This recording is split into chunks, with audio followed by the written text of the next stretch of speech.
Here's a pretty common question people are always asking themselves around here. Why is the fur market always down? Well, got a couple reasons for the fur market being down. And I've kind of put them up in a little story map form, but this is a pretty important question because there's a lot of guys out there who harvesting fur is a really big, important part of their lives. And I know it's just pretty much just a hobby for me. I just enjoy it, and it'll make a little cash on the side, but this year you either got to catch a lot or you're not going to make any money. Here's what I've found that the reasons that the fur market's down. Well, the whole problem starts in China.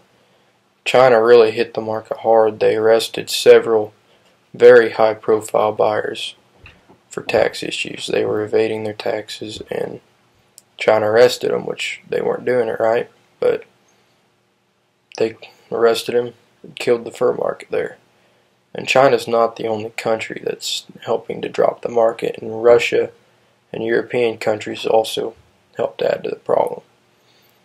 Russia's currency fell in value, and this hurts the fur market. Russia is one of the top fur buying countries in the world. Did you know that Russia's ruble is only worth about 1.5 cents? So Russia's problem is they don't even have the money to buy fur. They can't afford to pay fur to let us Americans make profit off of it.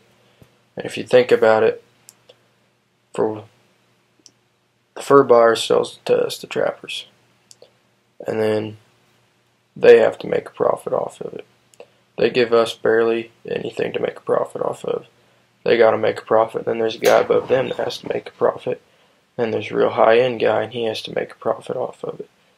And so when you're the guy catching the animals, we're the ones getting screwed over here. This is kind of the problem here.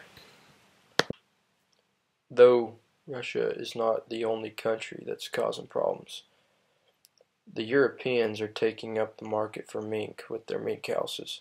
Now, I got nothing against the Europeans using mink houses to raise minks and sell the furs. I mean, it's like raising cattle for meat, same thing I do.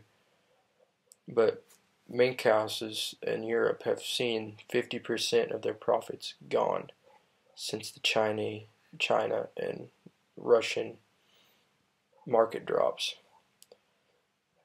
So until China decides not to crack down so hard on their fur buying policies and the ruble's worth something again, the market's going to suffer.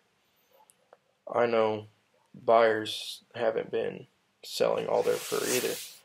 My buyer personally out in Hoisington, he has 3,000 coyotes left over from a year ago where he just can't make money off of them, so he's keeping them in the freezer. It's legal for him to do that, so I mean, why wouldn't you? Smart thing, not going to make money off of it, don't get rid of it.